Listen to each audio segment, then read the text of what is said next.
इतना जिद्दी छोटा यांग पहले कभी नहीं देखा गया था। सीधा रास्ता छोड़कर वो जबरदस्ती अपनी माँ के सिर पर चढ़ने लगा, लेकिन यांग की माँ ने उसे बिल्कुल नहीं बिगाड़ा और सीधे उसे नीचे जमीन पर फेंक दिया। यह देख छोटा यांग बुरी तरह गुस्सा हो गया। उसने पास पड़ा पत्थर उठाया और अपनी ही खाने की कटोरी पर दे मारा। पत्थर लगने से यांग माँ को दर्द तो हुआ, लेकिन वो नाराज नहीं हुई। उसने धैर्य से सिर हिलाकर बच्चे को समझाया कि ऐसा नहीं करना चाहिए, मगर जिद्दी छोटा यांग कहाँ मानने वाला था। वो जमीन पर बैठकर जोर जोर से रोने और पैर पटकने लगा। यांग माँ यह देखकर रस्सी पकड़कर आगे चल पड़ी, लेकिन माँ से उल्टा करने के लिए छोटे यांग ने पास की एक बड़ी चट्टान से रस्सी को अटका दिया। रस्सी बार बार रगड़ खाकर टूट गई और झटके से छोटा यांग हवा में उछल गया। अच्छी बात यह रही कि खाई के किनारे निकले एक पत्थर ने उसे संभाल लिया। यांग माँ ने तुरंत इशारा किया कि हिलो मत, लेकिन जिद्दी छोटा यांग ने उल्टा पैर पटकना शुरू कर दिया। पत्थर ढह गया और वो फिर से नीचे जा गिरा। पहाड़ के नीचे एक घर में एक विशालकाय आदमी कॉफी पी रहा था, जो खुद को इस बात के लिए दोषी मानता था कि उसके बाहर जाने के दौरान उसकी पत्नी गिर गई। इसी अपराध बोध में वो बाहर ही नहीं निकल पाया और दिन भर घर में बंद रहता था। वो अपनी पत्नी की सबसे प्यारी चीनी मिट्टी की चीजों को अपने परिवार की तरह संभाल कर रखता था। तभी ऊपर से गिरता हुआ छोटा यांग खिड़की तोड़ते हुए अंदर आ गया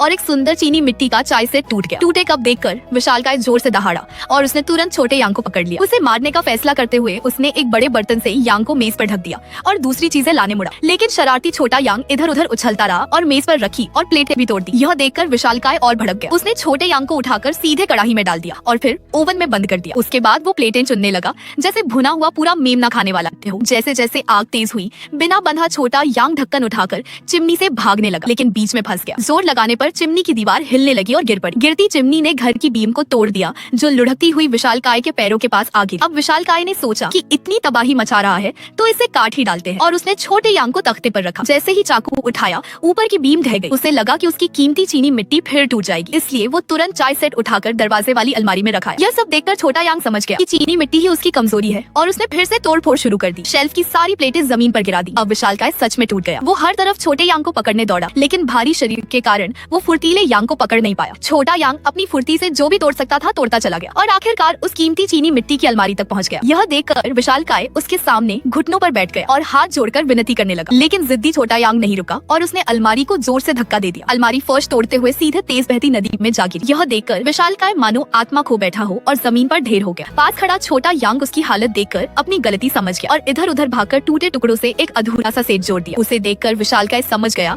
कि जो चला गया वो लौट नहीं सकता, इसलिए जो सामने है उसी को संभालना चाहिए, और उसने छोटे यांग को माफ कर दिया। उसी समय यांग माँ बहुत मेहनत के बाद वहाँ पहुँच गई और छोटा यांग उसे देखकर तुरंत माँ के पास लौट आया। विशालकाय उन्हें जाते हुए देखता रहा और फिर से अकेलेपन में डूब गया। तभी छोटा यांग पलटा और उसे साथ चलने का इशारा किया दुनिया की खूबसूरती देखने के लिए। जैसे ही विशालकाय बाहर निकला, उसके पीछे उसका घर ढह गया और तब उसे समझ आया कि छोटे यांग की तोड़फोड़ असल में उसकी जान बचा रही थी। यह सोचकर वो अब दुखी नहीं रहा। उसने अपने बनाए घेरे से बाहर कदम रखा और साहस के साथ छोटे यांग के साथ आगे बढ़ चला।